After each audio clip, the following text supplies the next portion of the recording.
In today's episode of ReFi Podcast, we have a live recording of a conversation that I had at the Sustainable Blockchain Summit 2022 in Paris with Kevin Owocki. He's the founder of Gitcoin, author of a book called Green Pill, and co-host of a podcast with the same name that has been dropped by Bankless. If you're in this space, I'm sure you've seen Kevin around before and know some of his work, but in the episode, we go a layer deeper, as we usually do, to try and unpack the theory of change at Gitcoin, to understand what is the relationship between funding open source software projects and enabling a global coordination towards addressing real world challenges like climate change, biodiversity collapse, and social injustice. Get a glimpse inside the mind of Kevin Owocki, both in terms of how he thinks and how he approaches leadership. He's recently stepped down from his role at Gitcoin DAO to provide room for other up-and-coming leaders to take the helm of funding public goods and move this space forward. I definitely get a sense of Vitalik Buterin and Kevin's voice in the way that he behaves. This guy is zero ego and all impact. You can tell he's in it for the right reasons, and definitely somebody I really enjoyed sharing the stage with, having a conversation, and look forward to collaborating with further.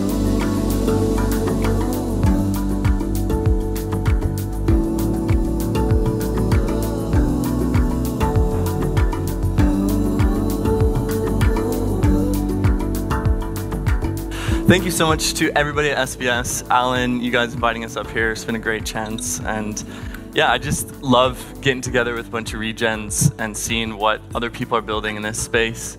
I'm very grateful to you, Kevin, and everybody at Gitcoin. We would not be here if it wasn't for the grant rounds.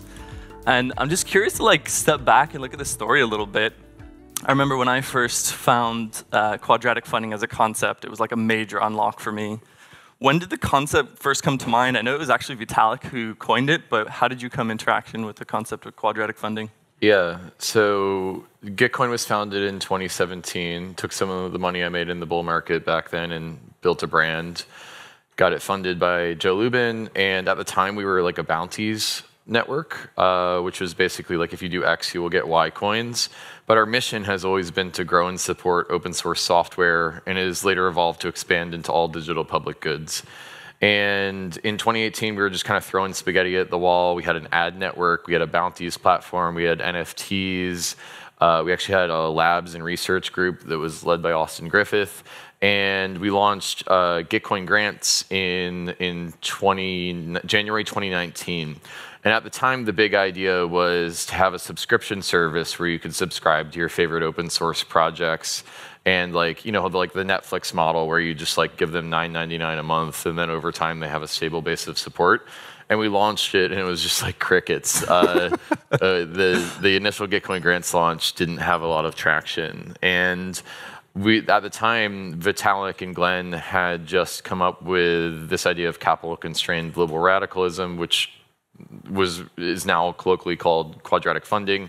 And my co-founder, Vivek, was like, hey, maybe this is a great way to get people into using Gitcoin Grants. Let's sub out the subscription module for quadratic funding and make that the primary feature. And we did, and raised $50K for a bunch of different projects in Gitcoin Grants Round 1 in, I think, February 2019. And it's just been this really amazing mechanism that solves the multipolar trap of funding public goods. But it actually gets people to care about funding public goods, because you give $1 and you have $100 of impact, which is just Vitalik and Glenn are so smart. I feel like they gave me this. They're this alien perfect energy crystal of an idea, and we're just the ones that are implementing it in the world.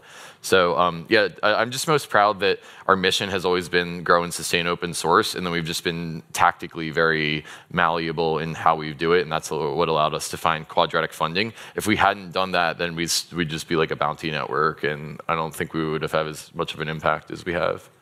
Yeah, I mean, it seems like the absolute perfect way to fund public goods. And in theory, you see all of this kind of potential, but what has it actually been like in practice implementing this? I mean, it sounds like a pretty complex web, because you've got all of these different attack vectors. What have you learned in the process? Lots of stuff. So Gitcoin Grants Round 1, it was $50K and had on the order of a couple hundred contributors. And now we're up to Gitcoin Grants Round 14. We run them every quarter. and have done $5 million per quarter with 700,000 contributions. So it's like 2-3 orders of magnitude growth and scale. And I'd say that Gitcoin Grants is basically run by now Gitcoin DAO, which is the entity that has governance rights over the community. So first thing was that if we wanted to have legitimacy, it should be governed by the community that it serves, and that's why we launched GTC, the governance token of the Gitcoin network. And in 2017, everyone was launching tokens, but they didn't have any traction, and we really wanted to avoid launching a token when we didn't really know what it was yet.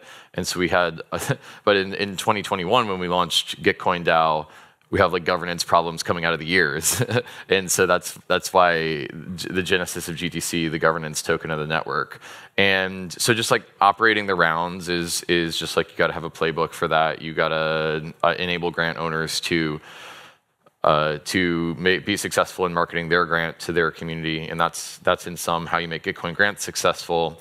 And then there's a bunch of interesting sort of problems that come out of running the rounds. First, you have to find $3 million per quarter to give out in the matching pool. So we've got kind of a really great partnerships and relationships team. And thankfully, the community has embraced Gitcoin and is willing to give between $25K and $250K per pop to these rounds. And we're just so thankful that the community cares enough about our mission to do that. But it kind of creates this perpetual motion machine in which you always need to be fundraising and support and visibility for public goods. Unless we could convince Optimism or someone else to just put some of their sequencer fees into the round. And then the last thing I'll say is that sybil attacks are a thing. So basically, because Gitcoin grants, the way it works is that if you have a grant that has 100 contributions and you raise $100, and if I have a grant that has $100 from one contributor, then you get 99% of the matching pool because Quadratic funding optimizes for the number of contributors instead of the amount funded. But the problem with that is that if I'm a gray hat or a black hat, I'm just I'll just take my $100 contributions and put it into 100 different accounts. And that's called the sybil attack problem. And we're kind of we're trying to take that very seriously, and we have a whole fraud defense team at the DAO. And so we just released Gitcoin Passport actually to accelerate the network effects of sybil resistance. Anyway, that was a meandering tour through it. Governance and operations is the main thing. Continual fundraising and sybil attacks are the 3 legs of the stool that we're tuning in. I think the sybil attacks concept was interesting to me because as you participate in the grant round, you see the magic of Quadratic funding. It's oh my gosh, if I could just create a bunch of wallets, we could make a crazy amount of money. And the process of going through to identify yourself through Bright ID and connecting social networks and all these things is kind of clunky. And I understand that that's what Gitcoin Passport is trying to address. But looking at identity, you kind of have this balance between increasing trust, but also exposing people's personal information and their identity, right? So how are you guys balancing those vectors of trust, information disclosure, and people wanting to control what they disclose and how they become known on the web? Yeah, I think that it's important to take the privacy information and be responsible with it. And it's a shame that it's something I even have to say out loud, but building from privacy up is really important. So our Passport basically is a state machine that takes any on-chain and off-chain data, stores it as a stamp, which is really just a DID, in the Ceramic network, which you have a privacy-maintained data store there. And then from there, you can issue scores on top of those stamps. So basically what we have is a personhood score, which is basically the total cost of forgery of your account. That is actually what Gitcoin Grants cares about consuming, is the personhood score. And when you have a $10 personhood score, you can give up to $10 worth of matching. If you have $100 worth of personhood score, then you can give $100 worth of matching. And what that does is it makes it, if you're a sybil attacker, it makes it more costly to create fake identities, then you're going to get benefits out of the round. And so that's kind of the architecture of Gitcoin Passport. But the elegant thing is that the DApp only needs to read your personhood score. It doesn't need to know your name, your identifiable information, or any of that kind of stuff that's in the Ceramic store. So it's just creating a balance in which you only expose the personhood score and nothing else about the user to the DApp. So we're trying to design it with privacy from the ground up. We're intentionally using stuff that doesn't have biometric data or your like real world passport data in it, just to lower the stakes a little bit. And yeah, TLDR, privacy, and that kind of security is really important. Totally. And I think you coined a kind of term for it, Lunar Punk, right? That's sort of taking this privacy concern alongside the aspect or aspiration of regeneration. Like, who's working in this space? You know, what are some kind of interesting thought leaders in that intersection? Right. So I didn't coin that term. I guess just part of being in the public eye means that I get accredited. You get credit for everything. Just lots of things. Yeah, I'm just the loudest, maybe the loudest amplifier of some of these ideas.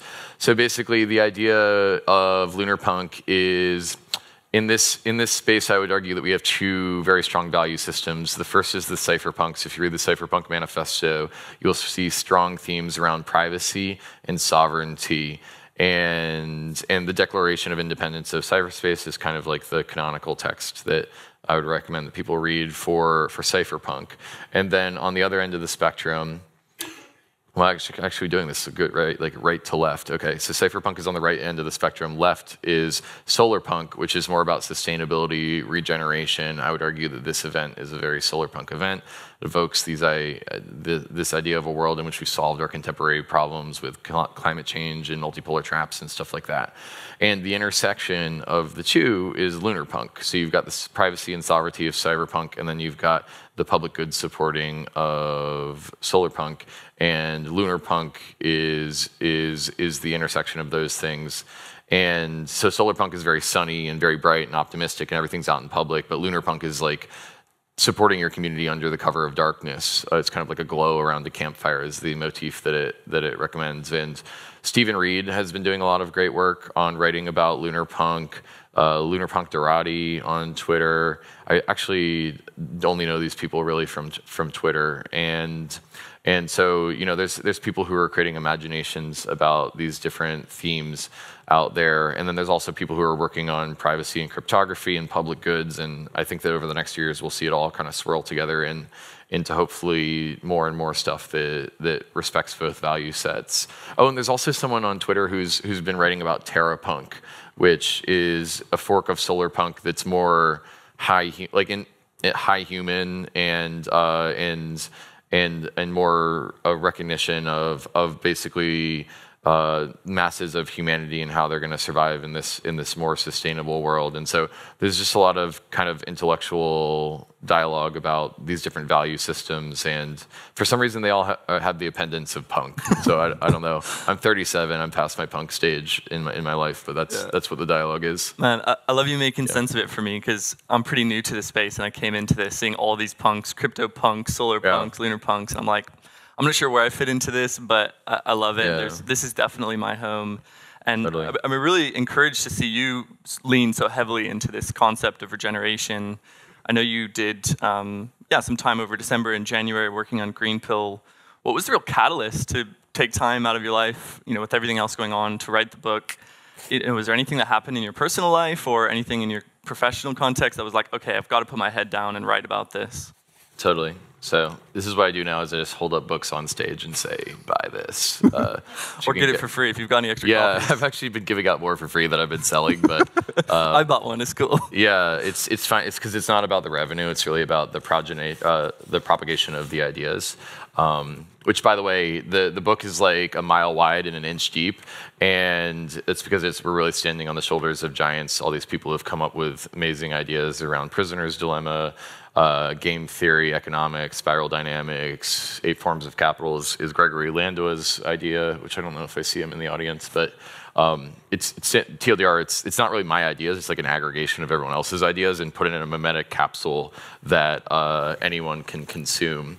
Which reminds me, if you want any green pills during our interview. Oh, definitely, bro. Yeah. These are actually green pills. Yeah, they're just Tic Tacs. But Sorry, you asked me a question. Why did I write the book? Yeah, like what inspired you? Because when I first stumbled on Gitcoin, I think GR13, there wasn't. I think that was the first climate round. So you guys had already signaled that this was a value you're going to lean into, and recognizing climate change is one of these major coordination failures you need to address. And then I get the public good side, but then leaning into regeneration for natural capital in the earth, like it seems like there's been a shift, or maybe it's been undercurrent a long time, and now you just have the right words to frame on it. Yeah, I don't know if we found the right word still, but I do think, okay, so I'd say the primary catalyst, and there's a lot of subcurrents, like Gitcoin grants going from being driven by a company to being driven by a DAO is one major current, trying to solve sybil attacks, and fundraise is another major current, and trying to go quadratic funding is a major driver for us. But I think that the primary thing is a recognition that quadratic funding is good, but it's not the only mechanism. So pluralism at the base layer of our next generation civilizational scale infrastructure for funding public goods is a feature and not a bug. So basically a diversity of mechanisms and funding sources that all in a diversified way funds different sets of public goods and communities. And that quadratic funding is going to be one of the main arteries that sends out funding to these impact DAOs, but there's going to be a diversity of mechanisms that is going to do this. And I'm someone who lives and breathes my work at Gitcoin. It's something I have a hard time letting go at the end of the day. And it's just because I care so much, and when I look at my kids, I'm oh, what kind of world are you gonna grow up in? And it always takes me back to the idea of how do we build information age institutions that support the public good and support communities, and they're like a life raft from our institutional age institutions that are decaying. And that's this thought loop that I keep getting in. And one of the things that kept happening was that at first I felt like Gitcoin was going to have to discover and invent all of those things. And it was actually a moment of great release for me to be oh wait, we don't actually have to do that. We just have to create or be a part of the creation of a mimetic shelling point around regeneration using crypto, and we're just kind of the first ones at the dance, but we're going to discover all these amazing other entrepreneurs in the mimetic and social and educational shelling points. And so it was just planting an attractor for that was kind of the idea with the Green Pill book. Nice. And anyway, so basically I think that education is the ultimate anti-fragility that you can create, because as soon as you've been green pilled, you have the mission, and you have the framing, and hopefully a suite of mechanisms and connections that you can use to come up with your own mechanism. And even if only 1 out of 5 of them actually becomes the scale of Gitcoin, then it's still a success. So anyway, it's going from, I would say that our strategy for the first couple of years of Gitcoin was just deep on Gitcoin grants and quadratic funding, but now it's more of an umbrella, or I don't know, people like mycelial networks here, so we'll call it a mushroom. There's a broad, creating a broad tent that other people can come to was the idea with the Green Pill book. And what my one skill is taking galaxy brain ideas from Glenn and Vitalik, the 36-page paper, and making it into a consumer web experience, or memes. And it's the same sort of thing, just taking all these galaxy brained ideas and putting them in a mimetic capsule and marketing it is what the book is meant to do. So anyway, you can get the Green Pill book at greenpill.party, which is the website that we've set up to sell the books. And we've also got a podcast about the same topics where we're getting into the nitty-gritty of that, and just had Daniel Schmachtenberger on it, and Balaji Sferasin, Vitalik's been on it. And it's been really just kind of great to see all these other regen people show up, and that really, really think that we can do something good with the world. And I hope that... Yeah, the book is subtitled "How Crypto Could Regenerate the World," and the next one I would like to write is "How Crypto Is Regenerating the World." Yes, we got it. So all we got to do is draw the rest of the owl on that one.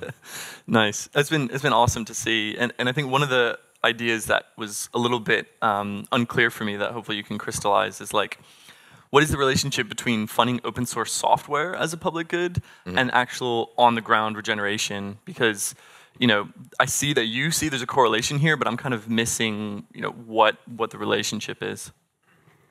Right. So open source software is a digital public good, and public goods mean that it's non-excludable, non-rivalrous.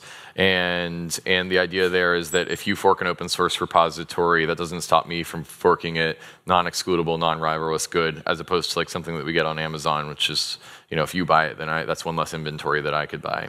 And so the idea with open source software is there's a couple things that make it an interesting breeding ground for building these mechanisms. First, no nation state government is really good at supporting open source because it's a global coordination problem, okay? Number two, we just fell ass backwards into a community that already understood MetaMask and transactions and gas fees. And in 2018, there's no DApps that really have a ton of adoption other than like DEXs because no one understands how to do this. So like we're funding developers and they're the ones who can actually figure out how to use this tech. So we just have like a 4-year head start on wallet usability because we get to totally sidestep the problem. Okay, so then it's just about generating mechanisms that will actually solve the coordination problem of digital public goods. And then you have proof points that allow you to solve sybil resistance, figure out how you fundraise for it, and we've got 14 rounds of experience on that. Anyway, so that's the kind of like why start in open source part of your question. I think your question was like, how does that translate into other public goods and especially local public goods? Yeah, and just physical public goods, right? Like, the most pressing coordination challenges that I see are climate change, biodiversity collapse, the entire systemic injustice that we have in our society. Yeah. And I see that there is a correlation. I just don't understand like how it's relating, that if we pump money into public digital goods, how that then relates to funding on the ground regeneration, which is preventing trees from being cut down, planting more trees, improving all of those specific things. Yeah, I think one of the beautiful things about this space is that there's a couple of beautiful things about the space. There's also some nasty things about the space. But one of the beautiful things is that I don't think that Gitcoin is going to solve all those problems, nor would I project that they are going to. We're creating a mimetic and social shelling point that gathers people who are working on those problems. And I think that experts in the field and people that are local and indigenous to those communities should be the ones that are figuring out how to solve those problems. But we can pump funding out. I actually like the word pump. We're going to create an aqueduct of funding out, an artery out of funding out to communities that are trying to solve these problems, and it can be like their first funding for getting off the ground. And we can run quadratic funding rounds for those problems, but we're actually at this really interesting turning point where Gitcoin Grants 1.0 was the centralized monolith that like I coded, and like in 2018 it felt like every time it blew up I would like be working 12 hours a day and like drinking a whiskey and solving the problem and like it was just very duct taped together because it was a 1.0. And now we're launching Gitcoin Grants 2.0, which is a decentralized modular way of solving the problem. And I'd say that we're really trying to go from like fishing for you by running the quadratic funding rounds for you to teaching you to fish. So partnering with other DAOs that want to take the magic of quadratic funding and apply it to whatever their mission is, and hopefully partnering with other quadratic funding platforms like Giveth and CLR Fund and even Optimism's retroactive public goods, and providing them technology that they can deploy in their own communities. And in the heart of the pandemic, we ran. Here's actually an example from the other side of the thought, is that in 2020, coronavirus was ravaging a lot of parts of the world, but my own hometown in Boulder, Colorado was seeing a decrease in foot traffic of like 97% in the downtown Pearl Street Mall. And so we pioneered this tool called Downtown Stimulus, which was a quadratic funding experiment for local communities in Boulder, Colorado, and did a $50,000 quadratic funding round denominated in US dollars, not tokens, because none of these people care about tokens, and funded a comic book shop, a yoga studio, a bookstore, a coffee shop, and there's one other thing I can't remember, and basically helped them pay their rent for a month. And quadratic funding works perfectly in real world as long as you take out the tokens. And so, I think like going back to Gitcoin Grants 2.0, like if we can go from like fishing for you to teaching you to fish, I would love to give a quadratic funding toolkit to anyone in the top 10,000 like towns across the world and have them run quadratic funding in their own communities. But again, quadratic funding doesn't solve anything, right? Part of this is the humbleness and the recognition that there's going to be other ways of inventing mechanisms that support those things. So I guess the TLDR answer is that we haven't solved that, nor would I represent that we've solved that. But that's the way I kind of build a bridge between what we're doing and the global coordination problems like climate change, and then also the local community which should be around local community values and local community shared needs. And the ultimate cool thing about Ethereum and Web3 is that we've got a global, transparent, immutable, and programmable substrate for human coordination. And so like we've already got the bottom layer of the stack, like finance and programmable finance. Now we just have to build the mechanisms on top of it and put funding into it, which is a much more surmountable problem with the global coordination issues. And I think that's why blockchain is well positioned to solve global coordination failure.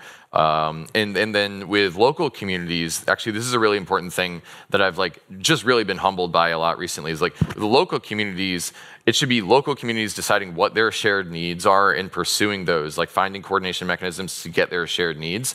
And the thing that is so about Web 2 is that you just have these like top-down monolithic tech giants that all they want to do is extract a subscription fee from you, and so they have a one-size-fits-all solution that they have a monopoly on. And I really think that forkable open source code is such a better positioned way of giving communities ways to coordinate around their shared needs. Because not only can they fork it and remove whatever fee that is extracting from them, but they can fork it and change the language to their own native tongue. They can change the mechanism to fit whatever their local needs are. And so you kind of have to expect that there'll be someone with with software skills that can deploy these things in these local communities, but they can be embedded in the communities, and I think that that's a major thing. So I don't know. I'm kind of like meandering through the problem space, but TLDR we haven't solved it, nor do we represent that we have. But I think that there's valuable inroads being made, and hopefully invite me back at SBS 2028, and we'll talk about how it's been solved. Well, I think a lot of it is just about awareness. I mean, think about how many early stage climate projects would benefit from just creating a grant on Gitcoin. There is such a hugely generous community in Web3. I was blown away in our first grant. Some random person I've never met before gave us $10,000. Yeah. Nobody knew who I was. Nobody heard of the podcast.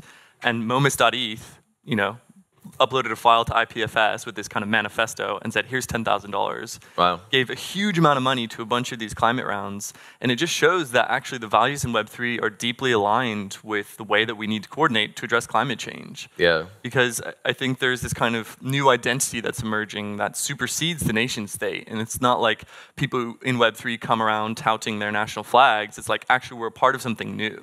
This is a sort of new organization structure that gives us a sense of belonging. And so, for all those people working on projects on the ground, like I saw there was, one in Kenya that was doing basic reforestation work, and they got several $1,000s from Gitcoin throughout the matching rounds. And so, very, very optimistic to see where this goes. And yeah, I'm curious, like what ideas have been percolating through SBS and at ECC. I know you've heard a lot of different talks, like the one from Juan Benet yesterday. Like, is there anything that's really standing out to you as mental models that you'll take in this season ahead? Yeah, really great question. I think that what I'm excited about right now is sybil resistance and bootstrapping a sybil resistance. And what would it look like to, like, Gitcoin Passport is one of these tools, but Bright ID and Proof of Humanity and all these other tools, like, what if we could bootstrap an economy of dApps that have sybil resistance built in at the base layer, and that would allow us to measure the Gini coefficient of those things. We could build more democratic one human, one vote DAOs. We could build quadratic voting DAOs. We could do sybil resistant airdrops, and I'm saying we, but like I really mean the wider we. We just want to solve the sybil resistance tool and generate more dApps using sybil resistance with more sybil resistance and more utility, which draws in more users, which creates more DApps. So like spinning that flywheel of Sybil resistance and blowing that economy up, almost like a bubble, but not one that'll pop. I got to come up with a better analogy than a bubble.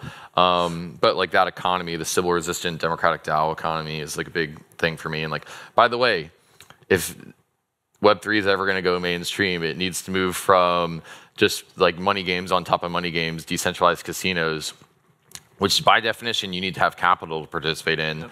If it wants to move to the other 99% of humanity, it has to provide utility for the median citizen of the world, which is probably doesn't, like their financial lives is their jobs, not their investments. So Sybil resistance has a ton of upside for many value-aligned reasons. I really am into, so that's idea number one, Sybil resistance. The next idea is decentralized society. So basically, Vitalik, and has anyone read Pooja and Vitalik's paper about soulbound tokens in Glenn's too? A few hands have gone up.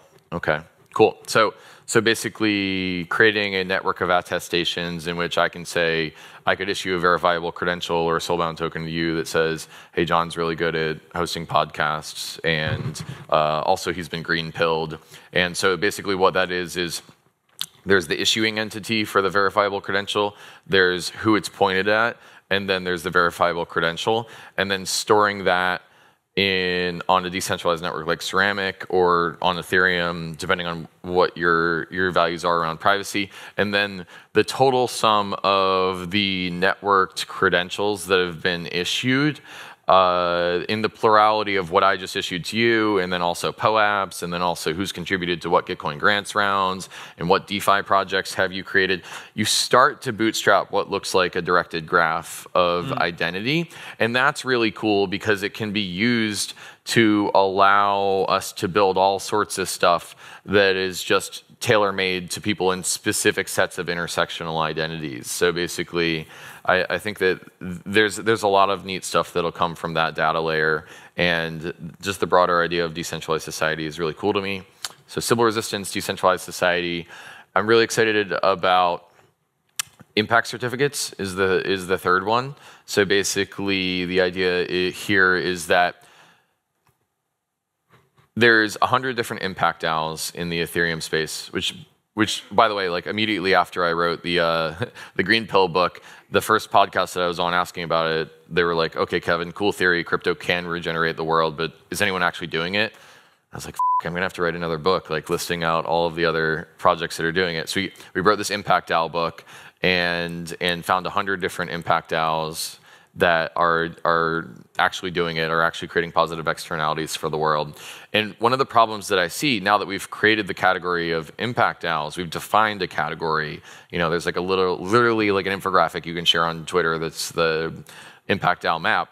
The big problem I see is how do we rotate capital and talent into the impact DAOs and away from the rest of the Ponzi-nomics that is driving the rest of the Web3 space, which is, by the way, the fact that we even have to ask that question is kind of like a reflection of how perverted our values have been by the Wall Street financial system, where it's just value capture and kind of greed and short-term cycles, you know. So unlearning that, and then you can ask the question, how do we rotate capital and talent into impact DAOs?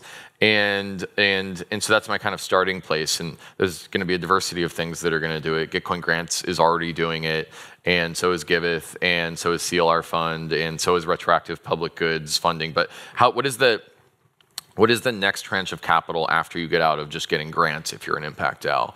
And so trying to engineer a system of incentives where there's capital that is looking for those projects mimetically, so using my like social platform to like, you know, wedge into investor conversations and be like, hey, what if we invested in stuff that's like helping people?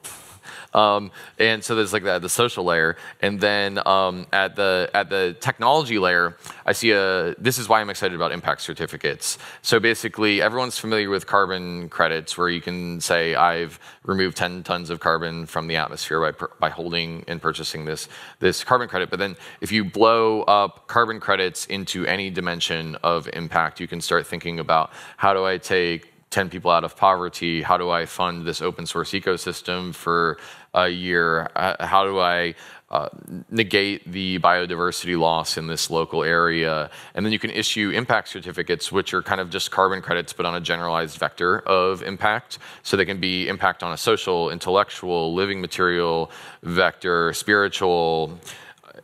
There's other forms of capital, and I'm forgetting what they are, but impact certificates as a generalized thing. And so creating a standard that where you can issue impact certificates is part of building this architecture. And then what you do is you have these impact DAOs, and you say, hey, issue impact certificates for all of the impact that you're creating. We'll find ratings agencies for each of the different vectors of impact certificates, and bootstrap an ecosystem of ratings agency that adds the credible neutrality that like this impact DAO is claiming that they've created X amount of impact. We actually think it's X divided by 2, and so this impact certificate is now credible. And then once you have that, and you have liquidity, and you have a breadth of impact certificates, then what you do is you start going to the capital and you say, hey, check out this speculative asset, the impact certificates. And like capital knows how to like interface with speculative assets. They ape into it. Like that's the interface. And so creating a market for impact certificates where basically people are purchasing these impact certificates, and maybe they do it because they've got an ESG goal. Maybe they just want to show off to their Tinder date how much like positive impact they've created for a world. Maybe they feel guilty about like working at a hedge fund for 15 years or something like that, and they want to make good for it. And so anyway, it doesn't matter the reason, but the point is that we've now got buy pressure on impact certificates. And what we've done when we've got buy pressure for impact certificates is we've given every impact DAO a business model. So that fitting together feels like a beautiful dream to me, because once every impact DAO has a business model, what you've done is you've gone from having to run a huge grant application administrative arm where you're just always fundraising to just like creating impact and getting rewarded for it. And that seems like a more virtuous cycle for me. So anyway, backing up to your question, which is what are you excited about right now? The first three things come to mind to me are sybil resistance, which bootstraps one human, one vote DAOs. Decentralized society, which bootstraps hopefully a bunch of regenerative stuff, and then impact certificates is the third one that comes to mind. And then I'd say like layered on top of all three of those is just the fact that you all are here. We've got a social movement that actually sees that we can create more a solar punk world with Web3, and that did not exist a year and a half ago. And so that social layer just means that there's a density of talent and conversations around this that hopefully is going to bear fruit in the next market cycle or two. And we can't say that crypto is regenerating the world until it actually is. And the talent and the capital is the next thing to hook up. Yeah, totally agree, man. And I think it's fascinating that you, in the impact certificate exploration, you're basically recreating like the traditional environmental asset market. Having those decentralized organizations to attest to the impact of any given action of an on-chain asset is basically what Vera and Gold Standard have been trying to do. But it doesn't seem like you're trying to interface with that old world. You're basically saying, let's do it in a Web3 native way, using the tools and methodologies that we have, and just kind of accept that pluralist of expression. Is that right? Or are you guys actually going to be trying to, interface and negotiate with those traditional standard bodies? Yeah, great question. So first off, like you said, like I am doing this. I'm actually like one part of a team that's doing this, which sure. Protocol Labs in the network goods team is a major part. We're working with Raid Guild. We're working with the wider community to do it. So we're just one group that's working on it. And I'm always like careful to try, like I don't want to take too much credit because I'm the most visible. And I'm like the kind of guy who will wear like a t-shirt with dorky robots up on stage and like talk about this stuff. But like I'm a very small part of that. We are the network goods team at Protocol Labs has studied the traditional carbon markets, and I think has a fairly good understanding of it. And by the time that gets to me, like I'm trying to figure out how to make it into a meme and create a movement and everything like that. So don't get me wrong. I think there's actually great merit in accepting that these legacy institutions are moving at the pace that they are and are uncomfortable with some of the culture and tooling that we represent. And I think it's going to be exciting to see really passionate, talented technologists say, okay, they're not moving at the pace of change that we need. Let's go beyond it and see what kind of models that we can create. Yeah. And the foundation you laid out, I think really will be an incredible experiment to see if we can get corporate and institutional buyers to adopt these kind of decentralized impact certificates. But it sounds like earlier I heard you say that you stepped down from leadership at Gitcoin. What's behind that? Are you working on other things besides Gitcoin, and like what are the core motivators behind that decision? Yeah. Well, before I answer that, I just want to give a shout out to Griff, who's sitting in the front row, actually looking at his. Yeah. Hey, what's up, Griff?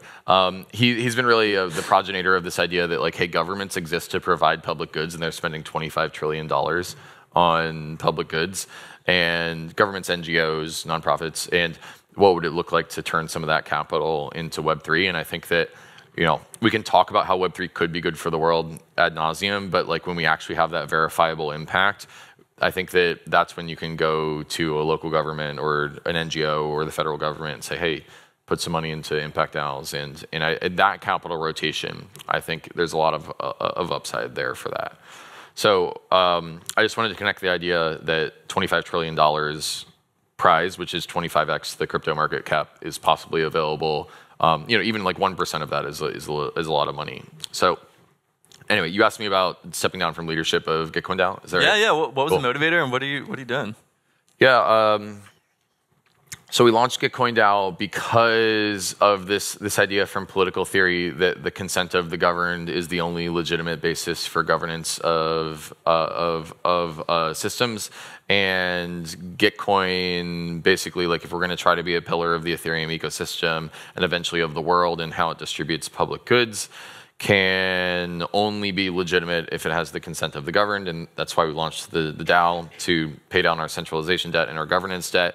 I want to be a channel for greater combinations of strength and intelligence to come together. And if I am a centralized entity that is dictating all of the operations of Gitcoin, not only do I think that that's kind of like wrong from that political theory perspective, I also think it's not as effective in a network world to try to be at the top of a hierarchy. And the other thing is people always talk about decentralization of power, but I was trying to decentralize some of my stress also nice. In the launch of the DAO. That's regenerative right there. Yeah. Well, I mean, nothing causes you to want to do it after, another bug gets escalated to you and you have to fix it, like while you should be playing with your kids or whatever. Yeah. So decentralizing power, decentralizing stress, and creating more legitimacy. And so that's why we launched the DAO.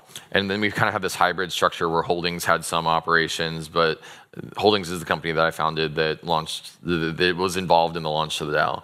And anyway, so we had this hybrid structure. It was kind of clunky. It's like the DAO does some things and Holdings does other. And then we're like, no, let's just give everything with grants to the DAO. Mm-hmm. And I don't want to be CEO of the DAO. And I think it's more effective if the DAO is governed by the community. And so basically, I guess like after 5 years of doing this, I exert a certain amount of like soft power in the DAO, and just like stepping away from leadership is a great way to create space for other leaders to emerge, and I can interface with the governance of the DAO through everyone else, the way everyone else does, which is GTC. Yep. So I think that it's about removing centralization of power and of stress and creating more legitimacy, and also opening up my mind to think about new things. Like I've run 14 quadratic funding rounds. I don't have like new ideas about how to run quadratic funding, but exploring the idea space of impact certificates and sybil resistance and like running a podcast are things that I would never have time for before I did that. So yeah, TLDR, it feels great to pass the torch. I think that it's so refreshing to always to be solving new ideas and be on new frontiers. And my greatest hope is that anyone at Gitcoin DAO that's listening to this is planning their exit strategy also. And by exit strategy, I mean like how do you decentralize the power and elevate the leaders below you? And if we could create this fractal of decentralization of power and creating more impact as other workstream leads step down in the DAO, responsibly, don't do it irresponsibly, then I think that would be a beautiful thing. But we'll see if that next fractal happens. I haven't seen it happen yet. Well, dude, it's a beautiful move, and I'm grateful to learn from your journey. I'm curious to just hear like what we as a community can do to help Gitcoin on its mission. I've been so grateful. I try and give 20% of any money I'm donating back to the matching pool, and just figuring out like how can we galvanize the social movement around Gitcoin grant rounds. I'm thinking, is it bringing in more donors for match funding pools? Is it getting more EVM chains to integrate with grants too? Like what are the big asks that people can galvanize around? Yeah, great question. I think, just, the nice thing about Gitcoin is you only have to think about it at like 2 weeks out of a quarter. So just like when you see, oh wait, it's Gitcoin grant season again, just like load up your cart and check out. I typically load up grants and fund them several times per round, and that's just a lot of fun to discover what's new out there and to fund those things. So 2 weeks per quarter you can give to Gitcoin grants. If you're interested in getting involved in the broader movement around Green Pill, you can go to greenpill.party and pick up the book, subscribe to the podcast, and just like spend your mental cycles thinking about these ideas. And I think that's another thing that you can do. If you really want to go down the rabbit hole, which is like not the right choice for everyone, but if you really want to go deep on Gitcoin, you can go to gov.gitcoin.co and get involved in governance. You can go to gitcoin.co/discord, which is where the sort of like chat and social shelling point for Gitcoin is, and you can get involved in that way. But that's only on the level of like, hey, you're looking to spend at least 10 hours a week on this, and so there's the ways you can get involved in the Gitcoin ecosystem directly. But I think that considering that we're building a plurality first community, I'll just say that there's other great projects out there. Optimism is doing great stuff. Giveth is doing great stuff. CLR Fund is doing great stuff. Nice. And there's other projects that you can get involved in and be Gitcoin adjacent. And I'm really excited about building a pluralistic civilizational scale ecosystem of public goods funding tools. And in that plurality is a feature. And so you can start your own project or get involved in any other number of projects as well. Nice, man. Yeah, I mean, love that, and we're doing our best to help people make the most of those grant round opportunities, get more people on board. We're speaking with a lot of early stage founders in the impact space. What advice do you have for them as they're starting their journey around creating impact DAO?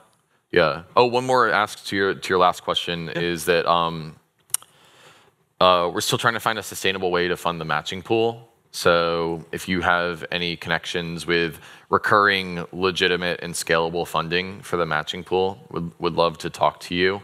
And it would just reduce the amount of time we have to like hustle in asking everyone to give us funds for the matching pool. Those relationships are there in the community. I mean, definitely. I think that's a really big lift. Yeah. So, advice for other Impact DAO founders? Yeah, just like, looking back at the beginning days, your Gitcoin journey, like, what did you learn? What did you wish you would have done differently? And what advice would you give to a young entrepreneur saying, I want to make an impact using a Web3 organization? Yeah, great question. I used to be a young entrepreneur. Now I'm a middle-aged entrepreneur, so nice. I don't know. Having kids will do it to you, man. Yeah.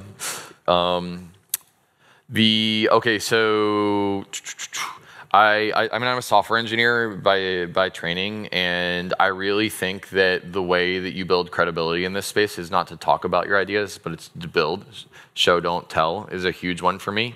And the reason why if you go to gitcoin.co/results, you can see that we've created $65 million worth of funding for open source. And the reason that page exists is like we needed a source of truth for our analytics, but also everyone and their brother or everyone and their sister in 2017 was talking about how they're going to change open source. And they just all look the same. It's all just a marketing page with a bunch of buzzwords, and it's like buy my token. And there was no one actually doing it. Yep. It was all in support of the fundraising vehicle, which was a token sale. And we built gitcoin.co/results just to be like, this is what we're doing. This is the traction so far. And it just set us apart from like all the people who are talking but not doing. Yep. So show over tell and really highlight the data was the first thing.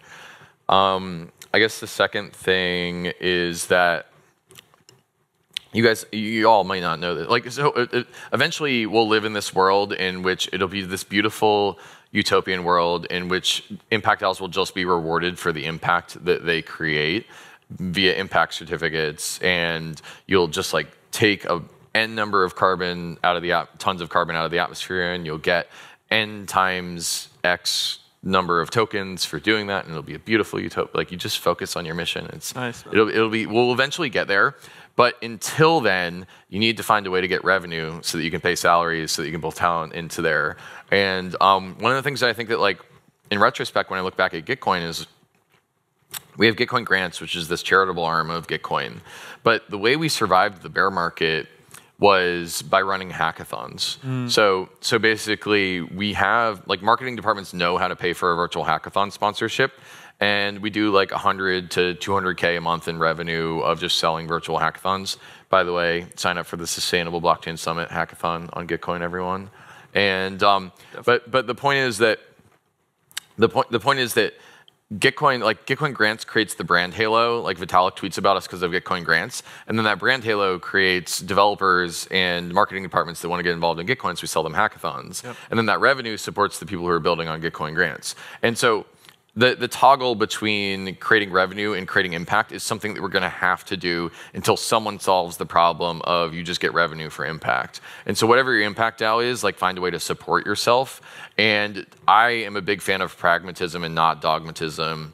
Unless you have like a trust fund or something like that, you need a way to fund these projects. And in business models is the second piece of advice that you have.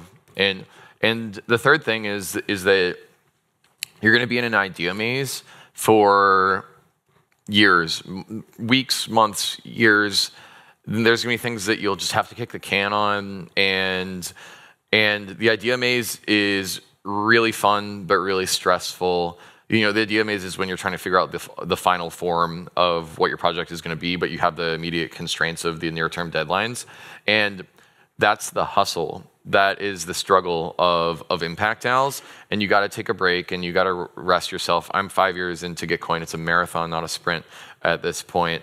And I think that you really just have to accept that you're going to try a lot of things that aren't going to work, but that you have to keep going anyway. And you kind of have to embrace not the chaos, but like the contradiction in there is like, I'm going to try this and I'm going to work really hard, but it's probably not going to work. And it reminds me of the I think it's the Heart Sutra in Buddhism. It's like this idea that sentient beings are numberless. I vow to save them all. The Dharma is boundless. I vow to master it. The Buddha way is unattainable. I vow to attain it. That's what you're doing when you're starting an impact DAO. You're acknowledging the contradiction that your North Star is way longer than anything you'll ever be able to do, but you're doing it anyway. And I think that's one of the beautiful things about entrepreneurship is that journey of cycling between the two things. So TLDR, find a business model for your thing, embrace the contradiction, embrace the impact, embrace the maze, and show don't tell are my three things there. Reference towards building. Love it, man. Yeah. And interesting on the business model side, I noticed when I was going through Gitcoin grant rounds that you guys don't take any fees. And so how do you guys sustain what you're doing? How do you look at your value creation, value capture, and how do you manage an organization of this size? Because I know you're not in leadership now, but you have the experience of it. There's 300 people working at Gitcoin DAO now? Right. So I think they just issued the Gitcoin DAO year-end report, and it quoted 300 contributors. I think that's the number of people who have gotten tokens from the DAO. The full-time number is more between 50 and 70. Okay. And I honestly think that there's questions about Gitcoin DAO's sustainability and financial model that the DAO is working through. I'm since the asset transfer and the passing the torch, I'm not deeply involved in that, but I think that there's some opportunities that they're brainstorming and waiting that I think that you'll see the DAO announcing publicly exactly what its strategy is on that front, just out of necessity of the bear market. Even we're so blessed to have the hackathon business model and to have Vitalik tweeting about us and because of that, we're kind of in this special category of things that have survived, and people just assume we'll survive, but I actually don't think it is guaranteed that Gitcoin will make it through this bear market. And I think the DAO needs to self-organize around its financial sustainability and maybe make some hard trade-offs in the meantime. I wouldn't feel comfortable going into specific ideas for sustainability on stage because it's really up to the DAO to define those. Yeah, totally. That's cool. Yeah. And the community to get behind it. I mean, I totally feel like I as a recipient of Gitcoin grants need to reciprocate, and everybody who's taking advantage of the funding flows needs to give back, and I think that's a total precedent worth exploring. Yeah. But you mentioned earlier that this concept of a hyperstructure is inherently valuable as something to own. Can you just unpack that? So hyperstructures is this idea from Jacob Hearn of Zora, and basically the idea of, I think of it as like an institution in the sky, an institution in the network state. And it's basically, it's code that will run forever without intermediaries, and it'll just run on the Ethereum blockchain or the blockchain of your choice. And it runs without interruption or intermediaries, and part of the idea is to kind of get people to envision what new institutions would look like, and he called it hyperstructures. And so basically the idea that Jacob uses in the post is Uniswap is kind of a hyperstructure, because it's a smart contract system that is on Ethereum, and it works without having to have like private access to LPs. All these centralized exchanges are liquidity providers, and not only are they charging you a fee for every transaction, but they're also taking the spread between the bid and the ask on every trade. And so the idea that Uniswap as a hyperstructure is that there's no intermediaries on it. Everyone who interfaces with Uniswap, whether you're a trader using their front end or you're an LP, is just using the hyperstructure, but just like a different entrance to the hyperstructure.